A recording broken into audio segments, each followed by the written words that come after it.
Are you an aging poker player whose win rate seems to drop every year? Are you newer to the game, know your fundamentals are shaky, but find GTO completely overwhelming?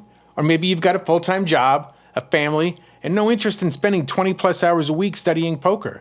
If any of that sounds familiar, this series is for you. Welcome to GTO for OMC.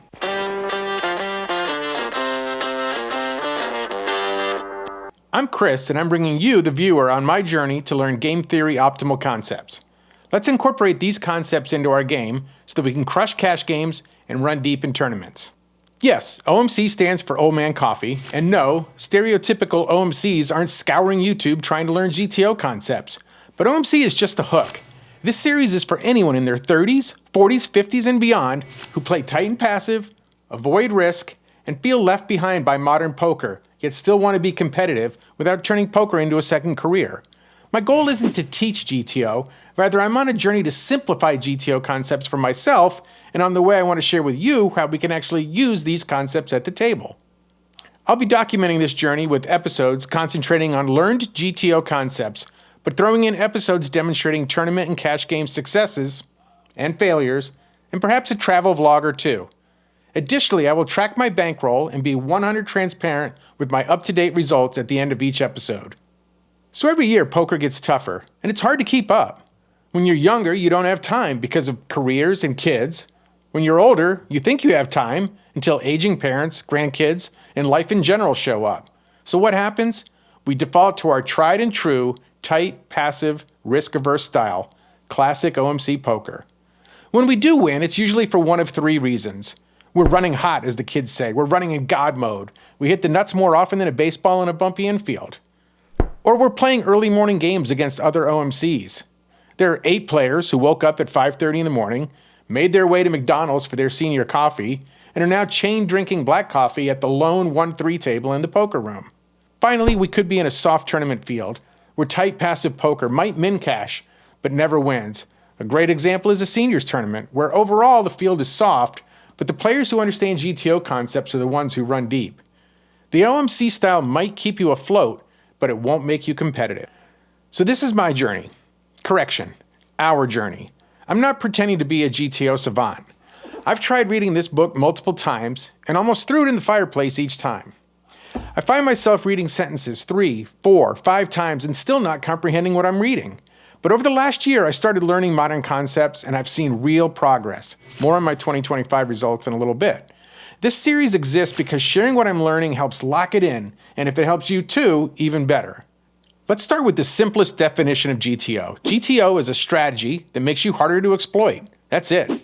Perfect GTO is how a computer would play poker. If 2 computers are playing GTO poker against each other, the winner is the computer that gets the better cards. But we are not computers. We will never play perfect poker.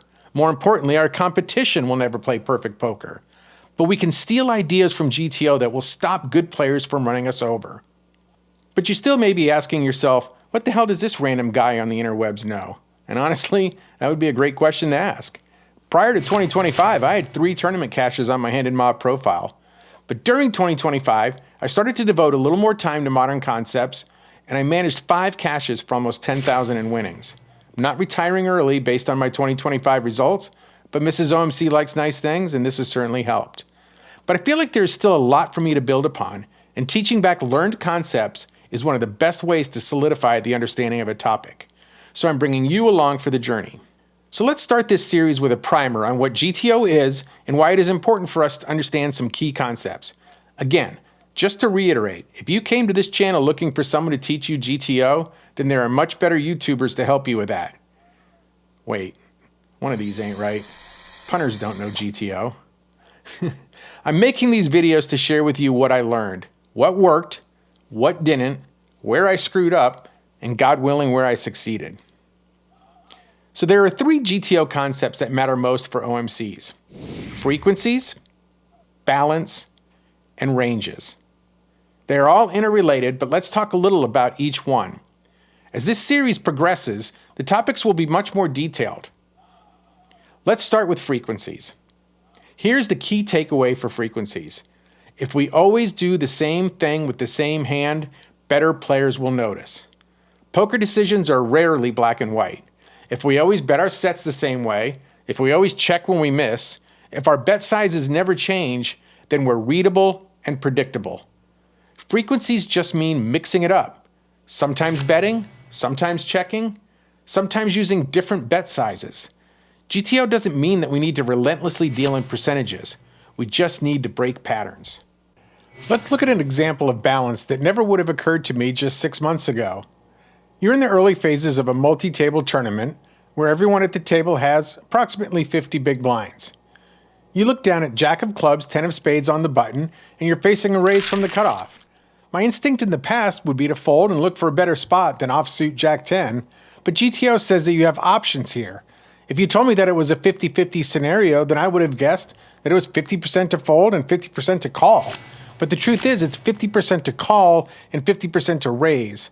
This is a great example of frequency.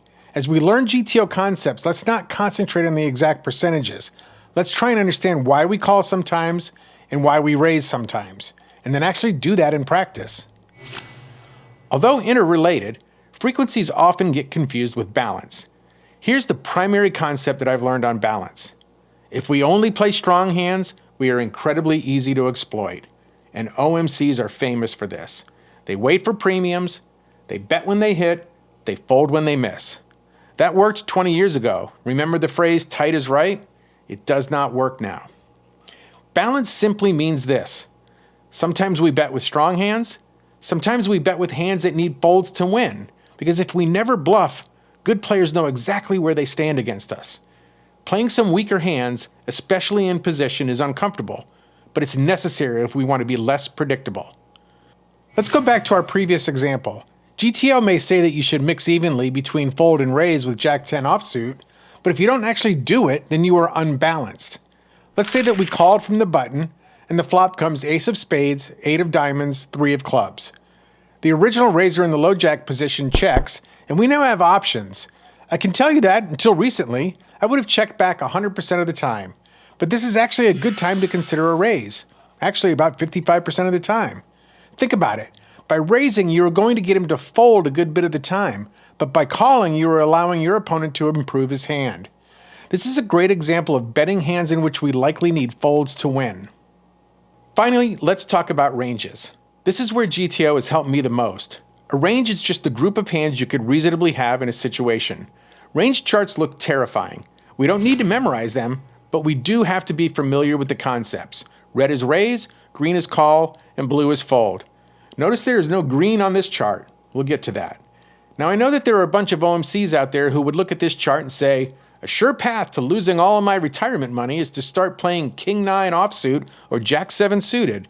That used to be my mindset as well. But remember, just because this chart says that you should play Jack 5 suited 38% of the time, doesn't mean that you should do so in practice. Here's what matters.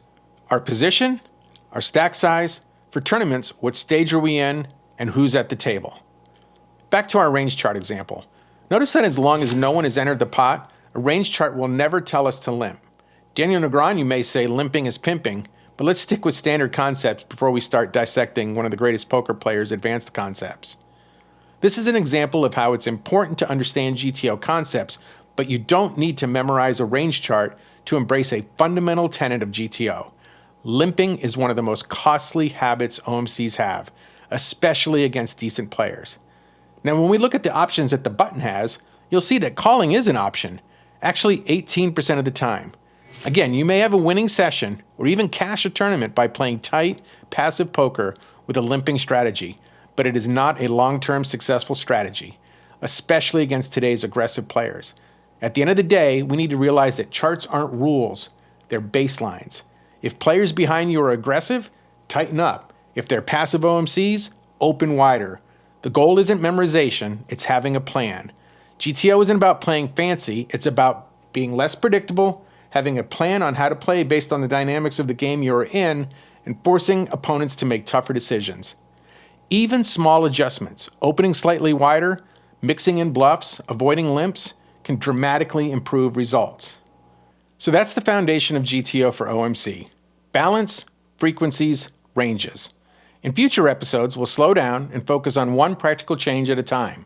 But suffice it to say, I'll do the studying, I'll make the mistakes, and I'll bring you along for the ride. As promised, I'm sharing my recent results and my bankroll progress.